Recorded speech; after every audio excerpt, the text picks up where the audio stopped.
Welcome back, everyone.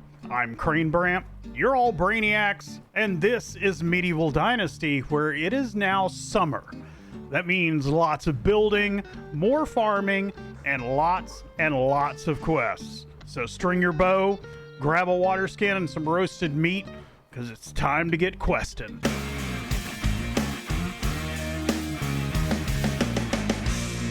Spring was busy, but summer's going to be even more so. We hit the ground running, grabbing a bucket of water, some firewood, and some of my roasted meat, and putting that in the house that we built yesterday. We're intending to recruit our first villager, and they're going to need some food and water.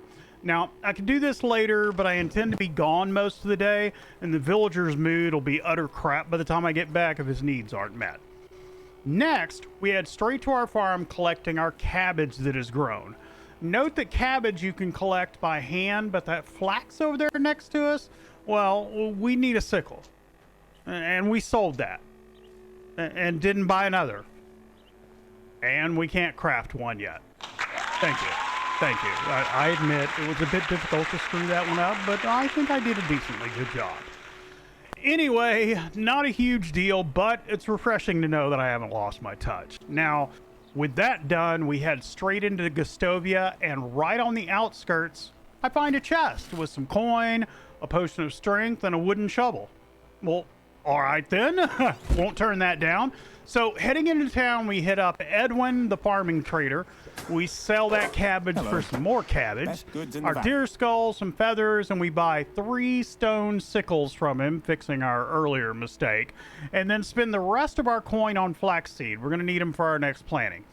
That'll get us going on harvesting the flax, which we'll make more money off of than cabbage. Then it's Questy Boy time. We check with Unagast, and he's a bit too busy to talk to us. Seems that a murder has happened in the village. Shocking. Intrigue is afoot. Ever with something to offer, though, Unagast tells us that one of the pack, the group that my uncle started, actually lives on the other side of the valley. He tells me where he is and sends me off, supposedly to hear the tales of wonder from him. And also mentions that he's somewhat of a curmudgeon, but I'm sure that we'll be fine. Checking my compass, I can see that I have some unclaimed quests which show as partially transparent question marks. We stop by and see Sambota, who wants us to hunt down and kill some wolves that have been keeping her up at night howling. Yes, ma'am. 1 wildlife murder. Check. Next is Alvin. Seems a local boy, Dalebor, won't leave his sister, Olga, alone. The kid thinks he's a knight and has decided that his holy quest is to protect his lady Olga. Cute, but can be a little obnoxious at times. We assure them we can talk to the lad, and another quest is added to our rolls. Stopping by the campfire, this is where villagers work and girls looking for romance gather. Right now, I need a villager. Now, we have the girl over in the other villager that has a 3 farming, but I think I'd like someone a little more versatile to start out, and Aubert appears to be it, with almost 2s all the way across the board.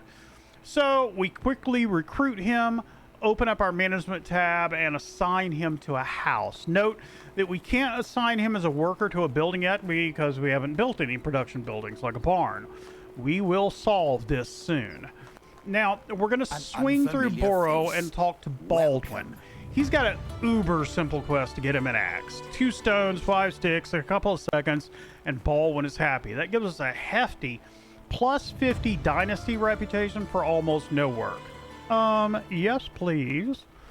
Also, I didn't mention it, but these guys, Wagoneers, are new since I played last. Apparently, they can drive you places for, well, large amounts of coin. Holy shit. Anyway, there are a couple of locations out of the valley even, so lots to explore. Finally, we're on our way to see Sambor. Note that I've got my bow out. There are wolves and boar on this road, so make sure and keep an eye out and have something handy to fight with. But we don't really have any issues on the way there, and we find Sambor sitting outside. Now, he definitely turns out to be a sourpuss, but he does tell some good stories, and this is a really long one. The condensed version is that my uncle set out as a young lad looking for adventure, but soon found himself with no adventure, no coin, and no food. Coming upon a large estate with an orchard, he found himself some work with the manor lord in the fruit fields. However, at the end, he was paid cheaply, beaten when he complained, and thrown out on the street. For the rest of the story, we're put to work gathering clay for Sambora's story payment. Now, this is in the back of his hut, and you'll find several of the clay patches here. I go on and dig them all up to get me some clay while I'm here, as well as some deer figurines scattered about all over the ground and over by a tree. Keep an eye out for them. You can sell them for a little bit of coin. So back to Sambor, we get the rest of the story. Jordan plotted his revenge, dressed up as a fancy lord, bedded the king's wife, and then set up the manor lord that had him beat up to take the fall as the one sleeping with her. Anyway, he got some coin out of it and then formed the group to be a Robin Hood-like troop fighting the man.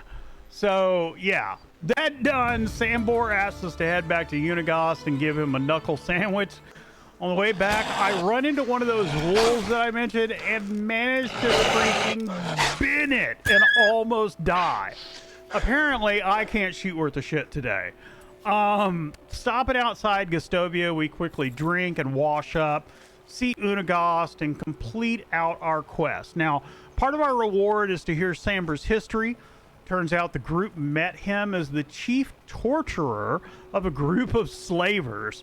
They tried to put the slavers out of business, got caught. Jordan was tortured relentlessly until he talked Sambor into joining them. Now, just as a note, I really summarized these quests. This is like the Cliff Note version, guys. So some of the conversations are very long, but I time compress them into the space that I talk about them. So feel free to go back, mute me, and then read through the conversations if you want to hear the entire story. So stop by Edwin again, sell the deer figures, a couple of other items, make 300 coin, and buy all the manure he has.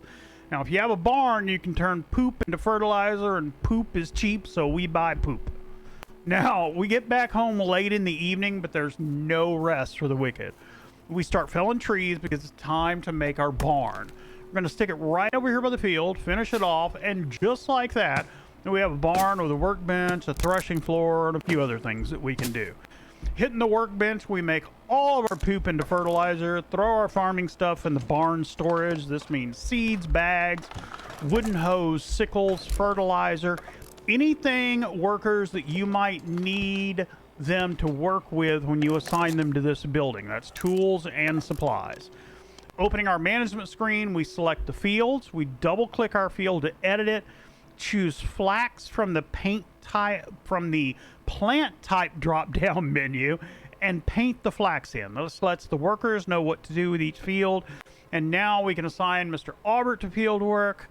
Our first peasant. Our feudal dynasty grows.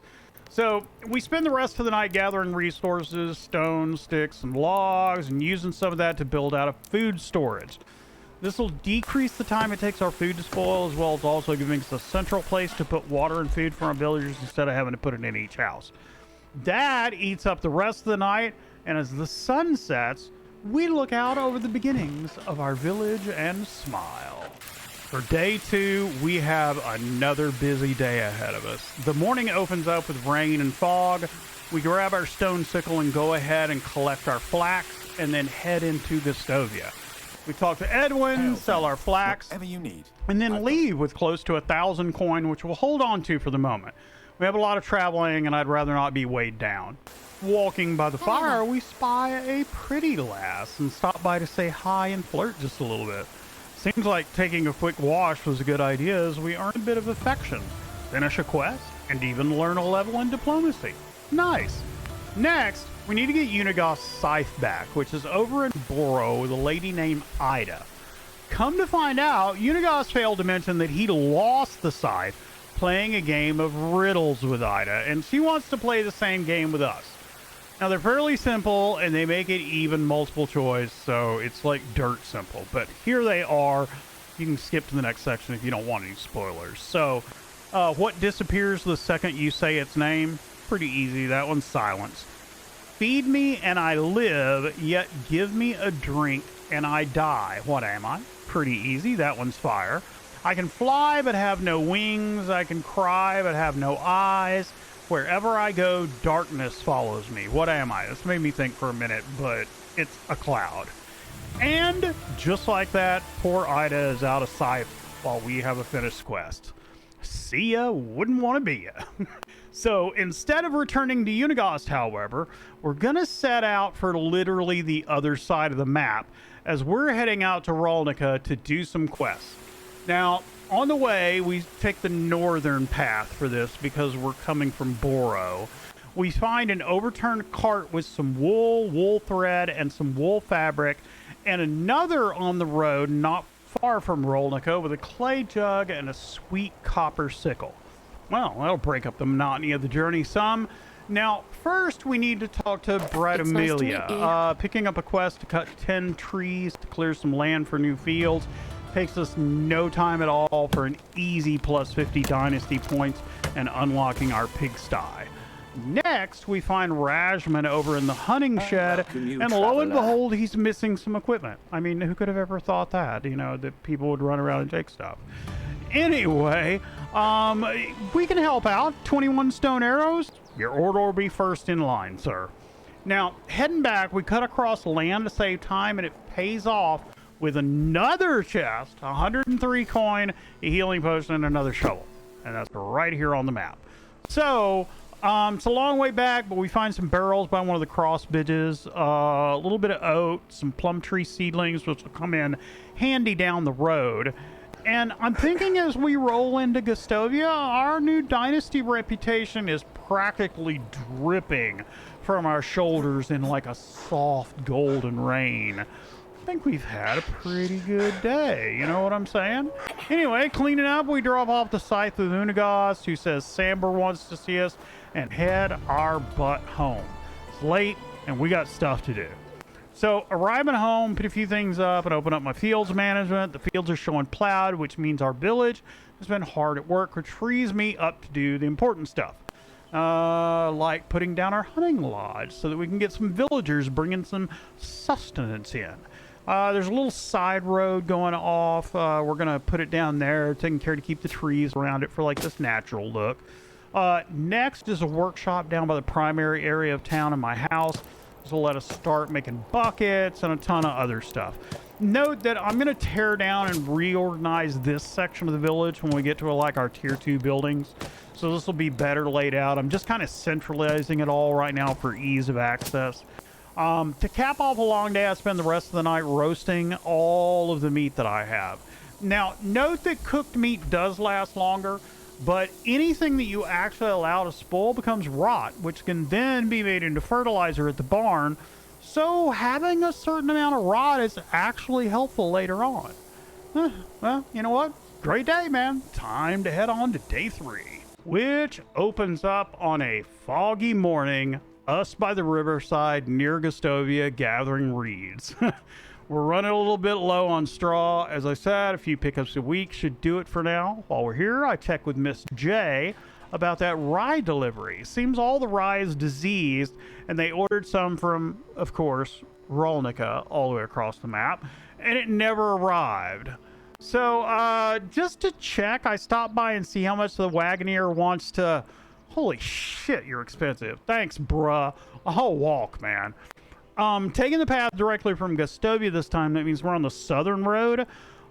We find a cart with some potions and a cart with some more wool fabric and a set of bronze shears. Damn it, man. Good finds. So we get into Rolnica and speak to Nadar about the rye delivery. Seems that he sent the rye with a delivery guy who obviously never showed up when we're asked to go check on him. Now, there's a little yellow circle on the map, and there's a little trail of blood that you can follow down to a waterfall kind of near the bottom of the yellow quest area on the map. Now, he's been attacked, and he's resting by the waterfall while his guts drain out. We talked to him, and we do have the option to give him something to help with his injuries, but, you know, he looks to be doing a pretty damn good job of holding his intestines in, so, you know, we let him know we'll send help. Just hang in there, buddy.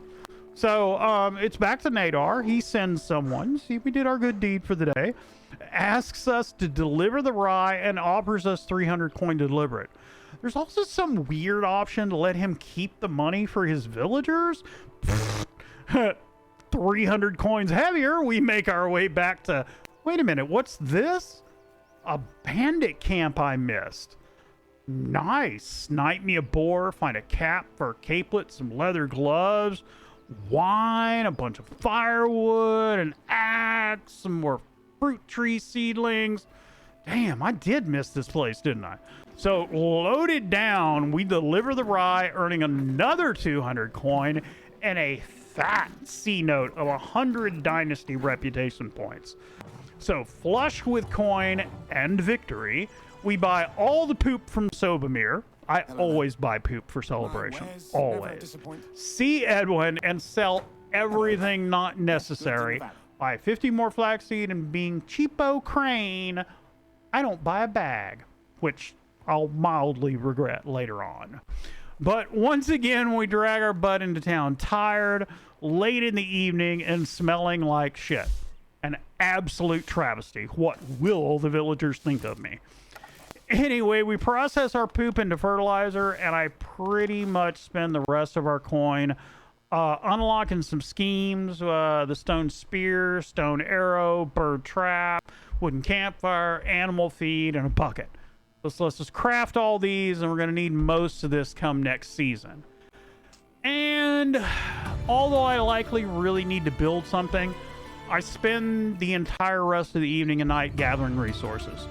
We used a lot of logs today, and we've got a lot more to build in fall. I need to clear this one little section down here of the bank anyway, because I'm gonna like make a residential section down here for like the higher special peasants. Anyway, but we still need a villager for each of our production buildings, which means a house each. And I still have to do our hen house, pigsty, the kitchen's about to unlock. So much stuff, which means so much other stuff. Anyway, everyone, thanks for tuning in. I'd appreciate a like and subscribe if you're so inclined. And as always, a huge shout out to my Patrons who help make this possible. You guys have a great day, and I'll see you on the next episode of Medieval Dynasty, where we be in autumn. Have a good one.